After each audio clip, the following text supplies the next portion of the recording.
run. Duh. Look at me. I'm the waterboard, dude. Here we go.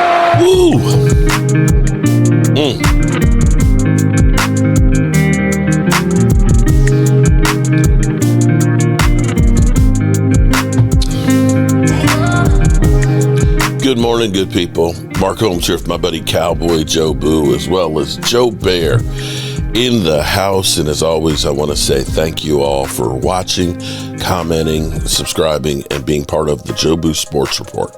Without you guys, as well as you ladies, you know that this literally does not work. It all begins tomorrow. It all begins tomorrow. This is the calm before the storm.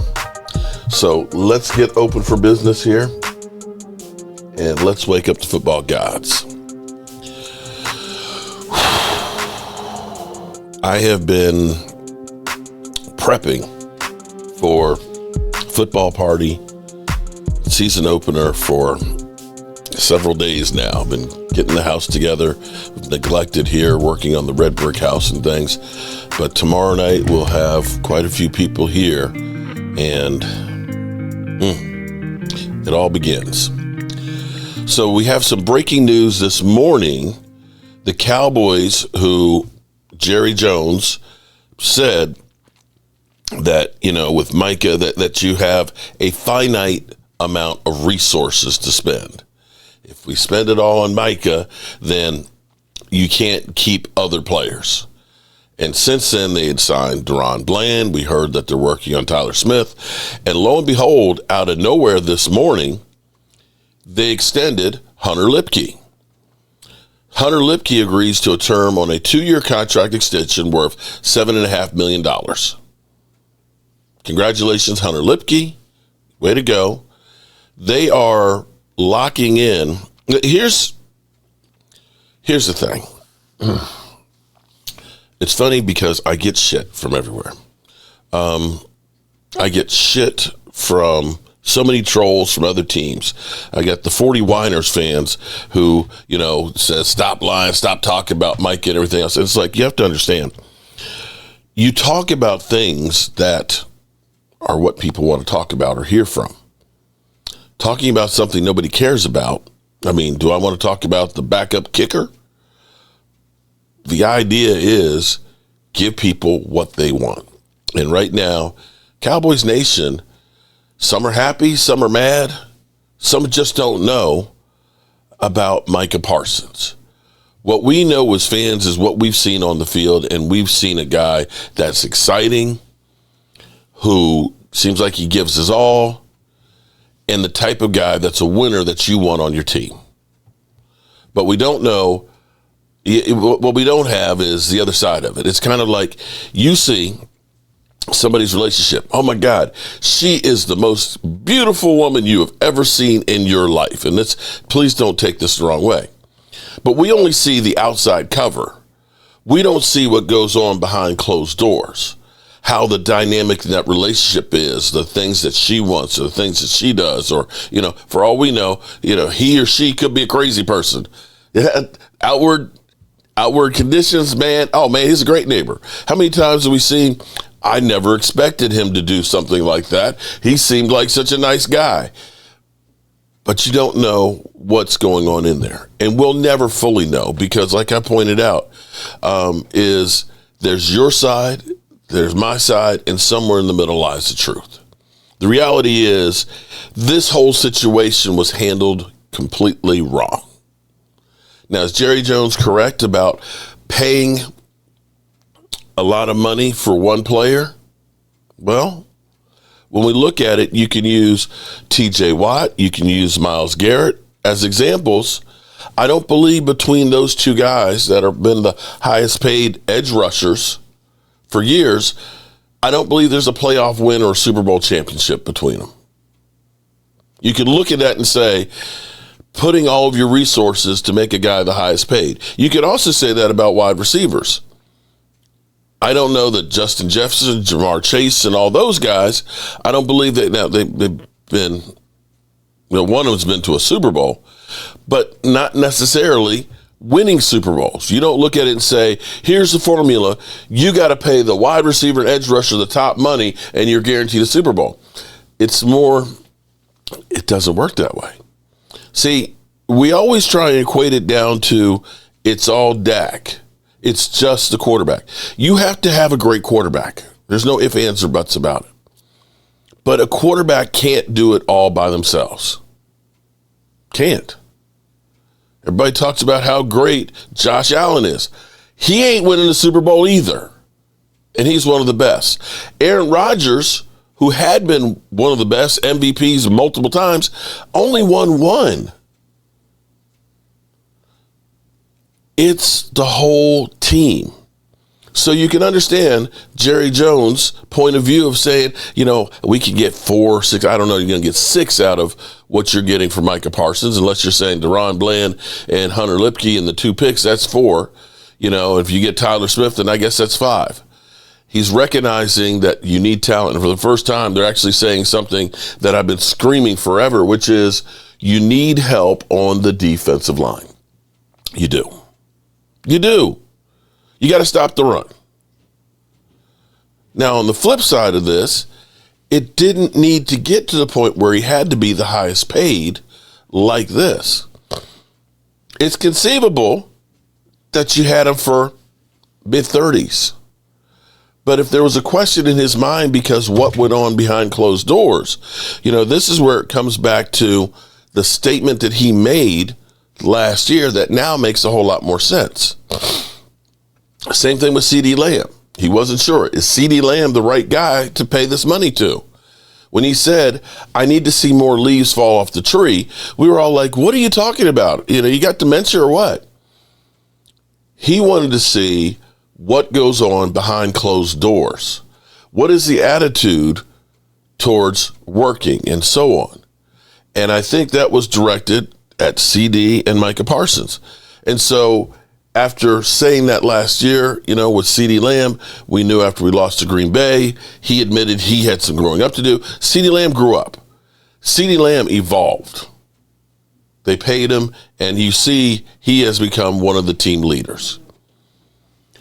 And with Micah Parsons, they went to him, or at least they said, we need to see you be more of a leader, team leader. If you're going to be paid that kind of money, we need you to be the leader. And that was the hesitation on Jerry Jones getting this thing done, probably after the whole thing. It may have been in the back of his mind, I really don't want to do this deal, so I'm going to make it ugly so that it doesn't get done, so I can have possible deniability. I'll talk to Micah and things like that, see if we can, get a cheap deal like we could have gotten last year. And that's what it would have been because the money was backloaded when the salary cap will be up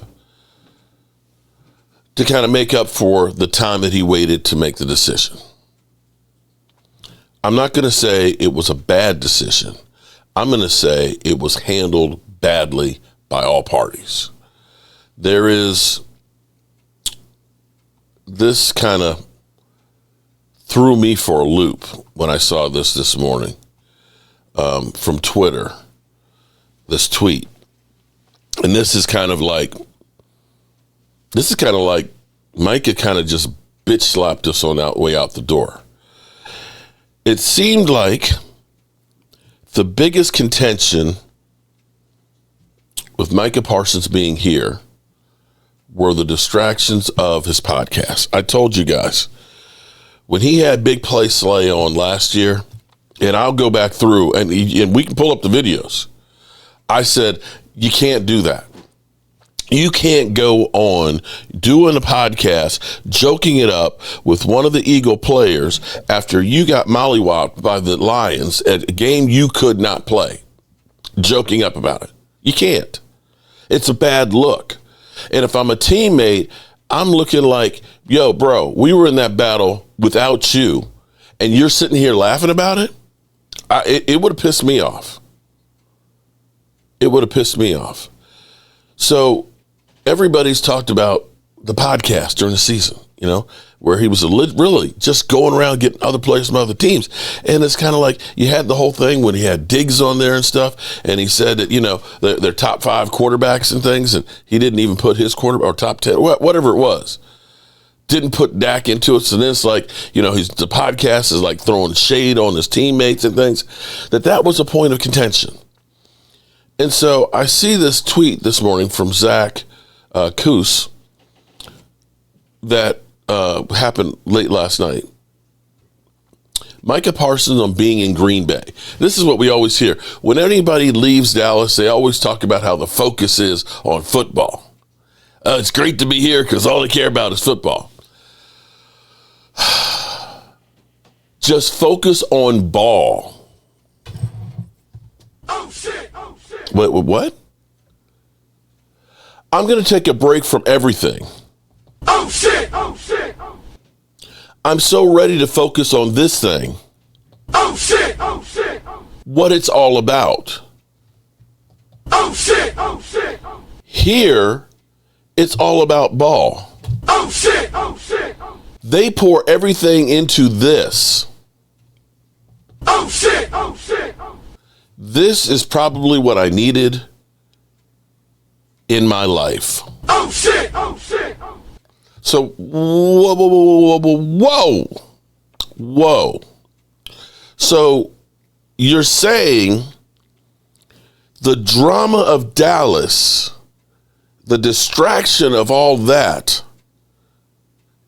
was a problem, but it's the problem that you helped create and perpetuate.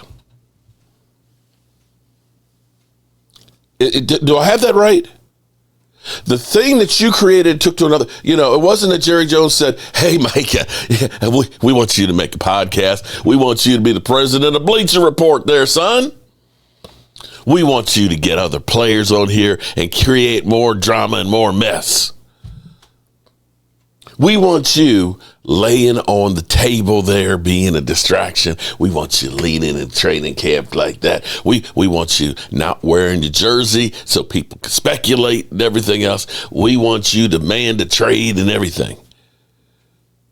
We want you to go off on the sidelines on your teammates and throw them under the bus. We want you to go ahead and do all these things. But Jerry, I just want to focus on football. I just want to win. Listen to it again. Just focus on ball. I'm going to take a break from everything. I'm ready to focus on this thing, what it's all about. Here it's all about ball. They pour everything into this. This is probably what I needed in my life. You just literally bitch slapped everything with the Cowboys. Everything. And maybe he's right. Maybe he's right. I won't say that the Cowboys poured everything into making him the best player that he could by maximizing his skills, by getting him more help. Getting him the defensive tackle that can put more pressure on the quarterback up the middle and take some of the attention away. Maybe that's true. But, the more this thing kind of keeps going, the more you're hearing about, that he might need to take an epidural before Sunday and the back issue, that now that you're seeing the Cowboys are actually signing players. Because what I said is, if the status quo, we're just not paying Micah and we're letting him go, like we ended up doing with Dorrance Armstrong, Dante Fowler, Stephon Gilmore, Tyron Smith, the running back, where we let go 9 guys and said, we're all in. And then you didn't do anything other than bringing Eric Kendrick and bringing back Zeke, then it's bullshit. But if the Cowboys with Jerry Jones if he's actually going to go through and say, we're going to be about building the team and we get these things done. If he gets Tyler Smith signed, if they get Tyler Smith signed, now that we got Hunter Lipke and Deron Bland, you pretty much did everything above and beyond what we had hoped, with the exception of Micah Parsons. You did bring in a defensive tackle. We heard that they tried to trade with Carolina, which would have been a much, much better pick, but Carolina didn't want to part with the defensive tackle.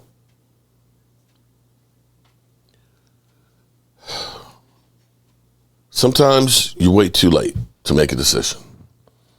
My truck out there. I know when COVID first happened, I was watching because I needed to get another truck, and the prices were dropping. Oh my goodness, they were dropping like crazy. Because the truck at the time was about like $28,000. For trucks of that age and things, $28,000. I was watching. It got down to $22,000, and I said, I'm gonna let it ride. I'm gonna wait. And I waited. Then all of a sudden, they took back up off. Still got a better deal than the 28. It was 24.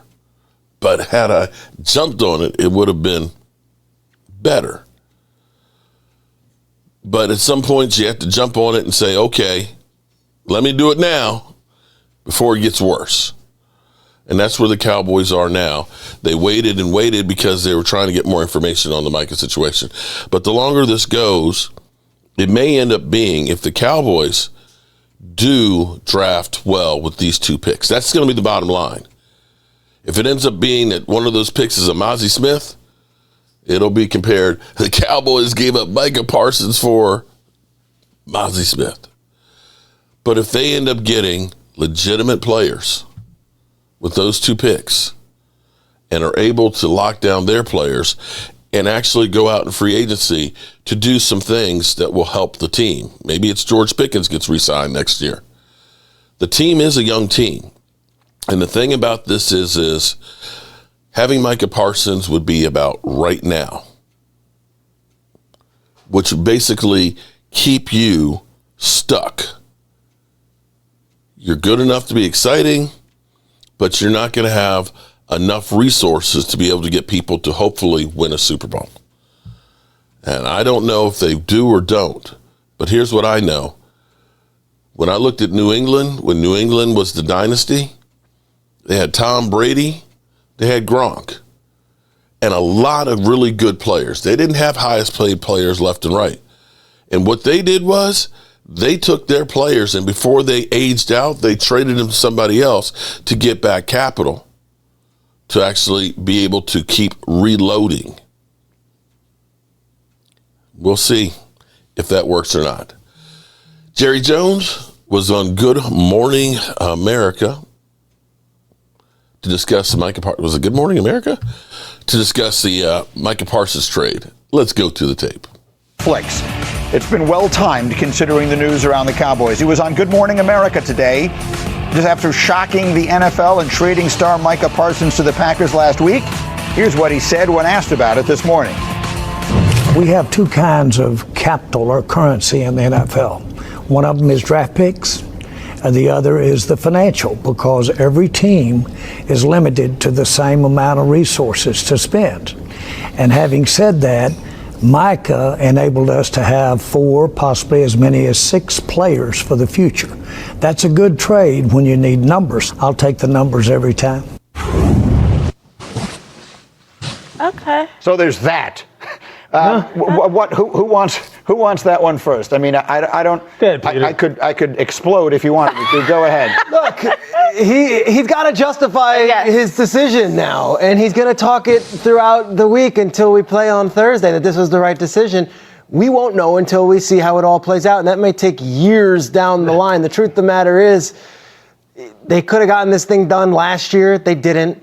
Toothpaste was out of the tube, and Jerry actually made the move. I think a lot of people didn't think he was courageous enough to do, and now he's kind of puffing his chest and saying, here's why I did it, and watch, I'm going to be right, and you're all going to be wrong. Is it courageous? I know it was one of the more courageous. It was / bold and audacious. I don't know if it was. I don't know. I just here's a guy who knew in his heart, I'm getting rid of him.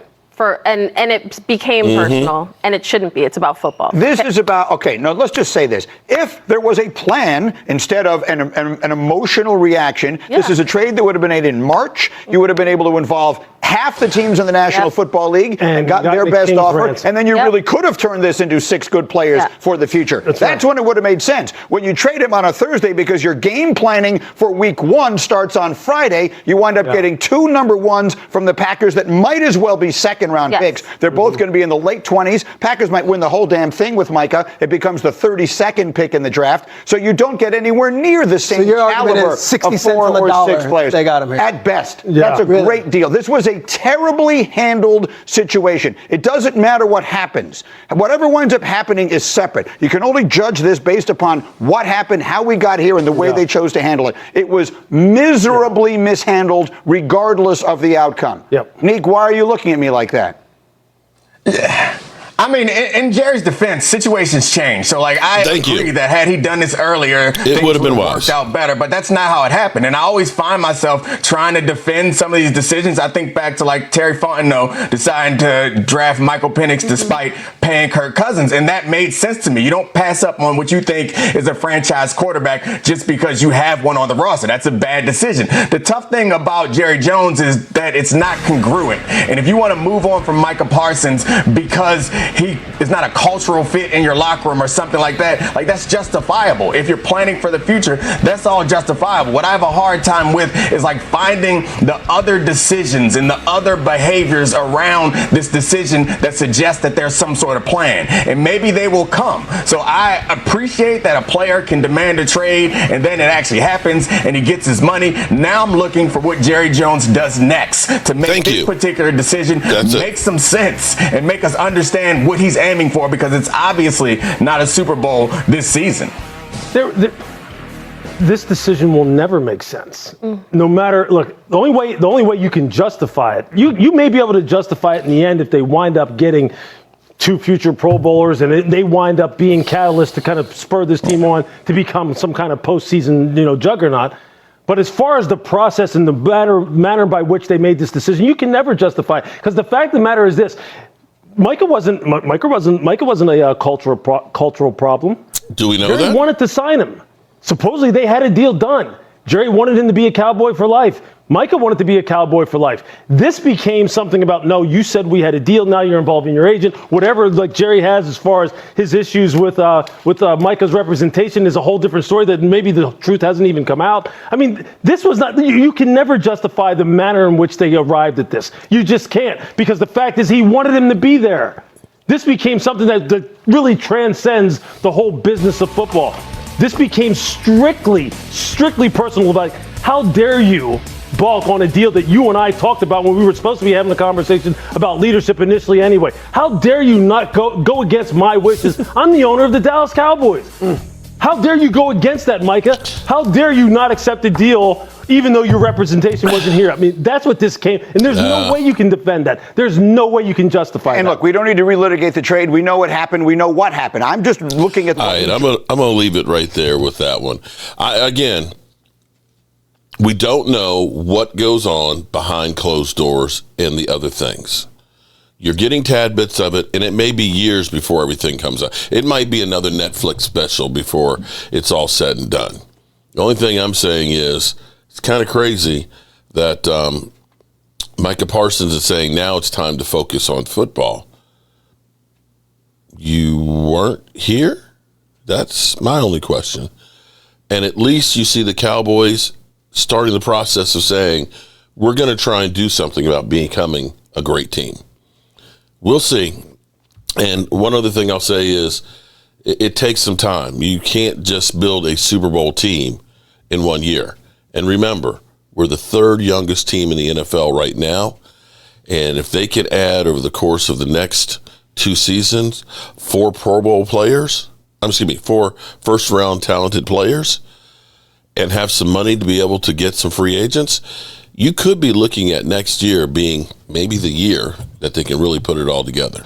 I know it sounds crazy, but you're coming at the end of Dak Prescott's career. How long will it be? 2 years, 4 years, maybe 5 years, who knows? But you're at the point where you're going to have to start over a quarterback. You've got one who can play. Now you have the opportunity to say, we're going all in. We'll see. As always, good people, I appreciate you all, and I got to get out of here. Can't stand it anymore. I've got to get out of here. I've got to get out of here. Calm down. Get a hold of yourself. Stewardess, please let me handle this. I've got to get Calm down. Now get back to your seat. I'll take care of this. Calm down. Calm down. Get a hold of yourself. Doctor, you're wanted on the phone. Everything's going to be all